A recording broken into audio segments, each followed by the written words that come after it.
वक्रतुंड महाकाय सूर्यकोटि समप्रभ निर्विघ्नं कुरु मे देवो सर्वकार्येषु सर्वदा।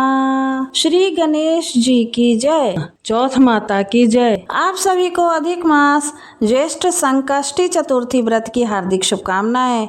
आप सभी पर श्री गणेश अपनी असीम कृपा बनाए रखें। अधिक मास के कृष्ण पक्ष में पड़ने वाली संकष्टी चतुर्थी को त्रिभुवन संकष्टी चतुर्थी के नाम से जाना जाता है। यह चतुर्थी हर 3 साल में अधिक मास के कृष्ण पक्ष में आती है।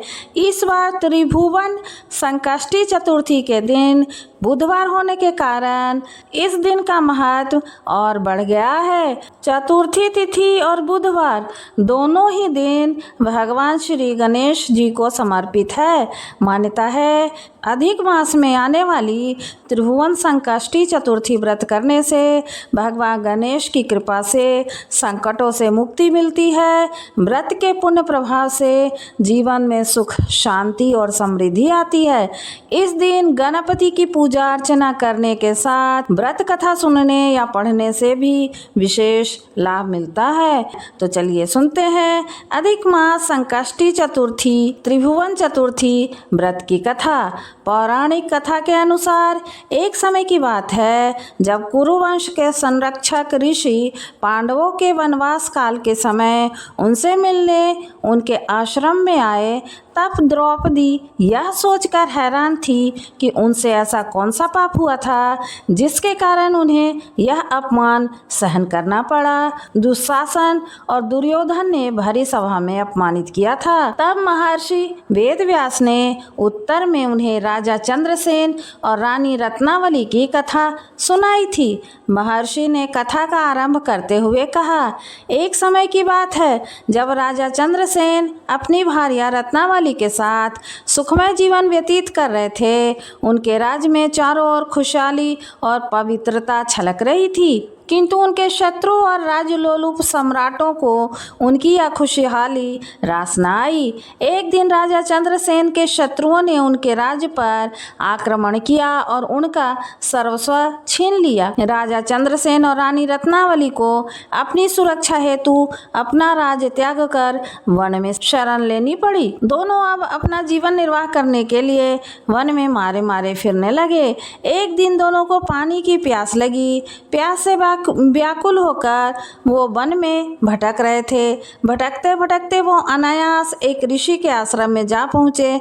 वो आश्रम महर्षि मार्कंडेय ऋषि का था। इतने घने जंगल के बीच में जब ये दोनों इस स्थान पर पहुँचे तो उनको परम शांति की अनुभूति हुई। उन्हें ऐसा लगा जैसे इस स्थान पर आने के बाद उनकी सुधा तृप्त हो गई हो। जब उन्हें इस स्थान के बारे में ज्ञात हुआ तब तो बिना किसी विलंब के महर्षि मार्कंडेय के समक्ष जा पहुँचे और उनके समक्ष नतमस्तक होकर अपने इस कष्ट रूपी जीवन से मुक्ति पाने का उपाय मांगने लगे। महर्षि ने उन्हें आशीर्वाद दिया और उनसे अपनी दुर्दशा का कारण पूछा।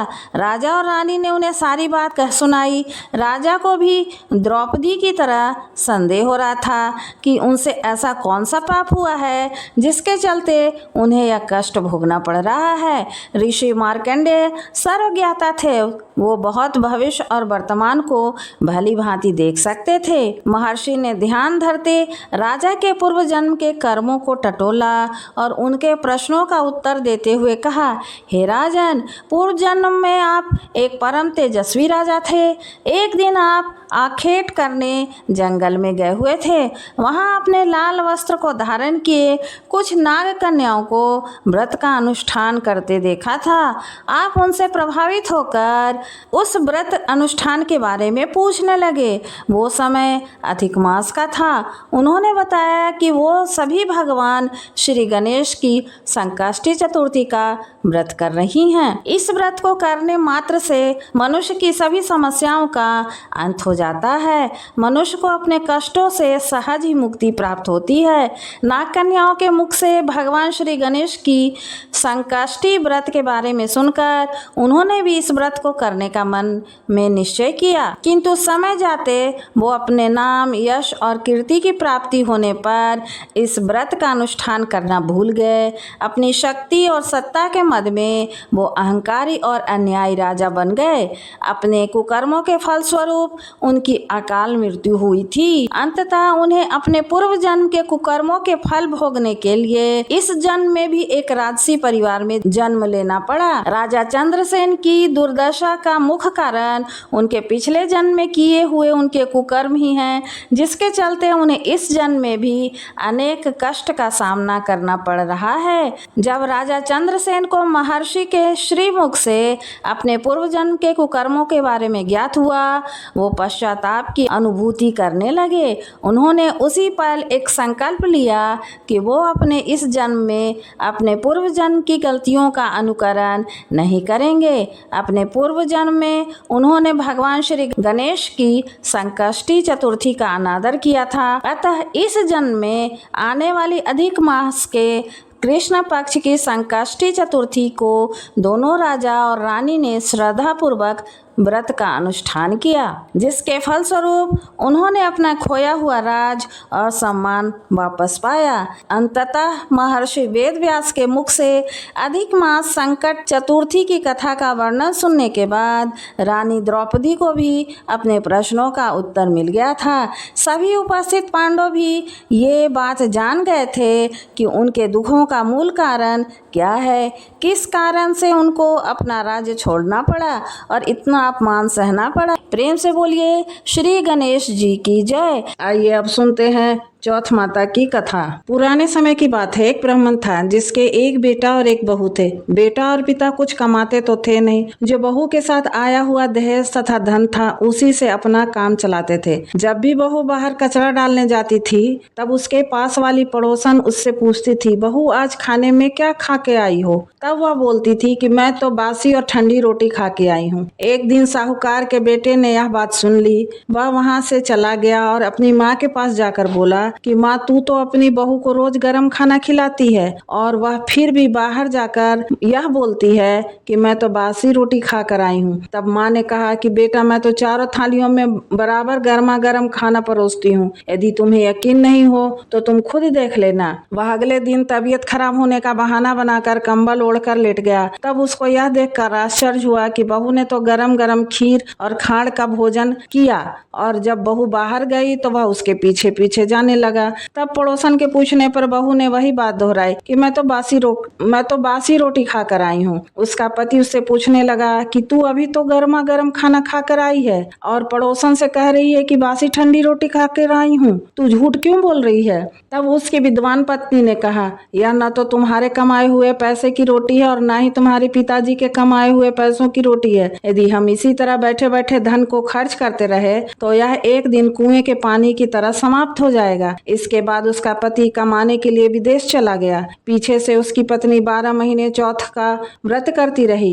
उसको विदेश में रहते हुए 12 वर्ष व्यतीत हो गए। तब चौथ माता और विनायक जी महाराज ने सोचा कि इसको अब घर बुलाना चाहिए। चौथ माता लड़के के सपने में जाकर बोली कि तू अब घर चला जा, तेरी पत्नी को तेरी बहुत याद आती है। वह बोला कि मैं घर कैसे चला जाऊं, यहाँ मेरा इतना बड़ा कारोबार फैला हुआ है। तब चौथ माता ने कहा, तू सुबह एक दीपक जलाकर चौथ माता का नाम लेकर बैठ जाना। जिनके पैसे बकाया हैं वो पैसे दे जाएंगे और लेने वाले ले जाएंगे। लड़के ने वैसा ही किया। उसका सारा काम एक ही दिन में निपट गया। जब वह घर जा रहा था तो उसे रास्ते में एक सांप दिखाई दिया जो आग के पास जा रहा था। उसने सांप को आग से बचाने के लिए हटा दिया। ऐसा करने से नागराज क्रोधित हो उठे और कहा कि हे पापी, मैं तो नाग योनि से मुक्ति के लिए जा रहा था और तूने मुझे हटा दिया।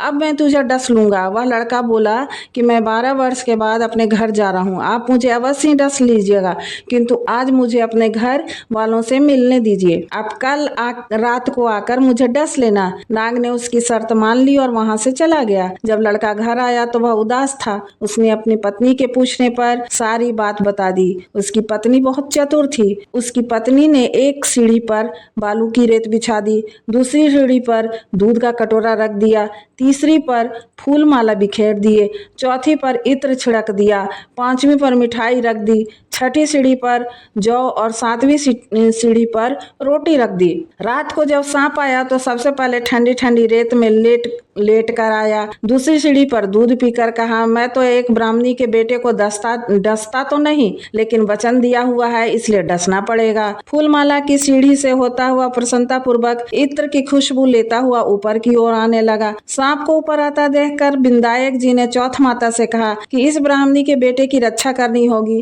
क्योंकि उसकी पत्नी इसके लिए चौथ का व्रत करती है, उसका फल तो उसे देना ही पड़ेगा। तब विधायक जी ने सीढ़ी पर रखे हुए आंखों से सेल यानी सुई बनाई और चौथ माता ने रोटी सी की ढाल बनाई और सांप के आगे लगा दी। विधायक जी ने जो सेल बनाए थे उससे सांप की मौत हो गई। सुबह उस लड़के से मिलने गांव के लोग आने लगे, क्योंकि वह 12 वर्ष के बाद घर वापस आया था। लोगों ने उसे आवाज दी, लेकिन वह तो उदास बैठा था, इसलिए बोला नहीं। तब उन्होंने देखा कि सीढ़ियों पर तो खून पड़ा हुआ है, तो वे चिल्लाने रोने लगे और ब्राह्मण आज तो तेरा बेटा मर गया है। यह सब देखकर ब्राह्मणी भी जोर जोर से रोने लगी।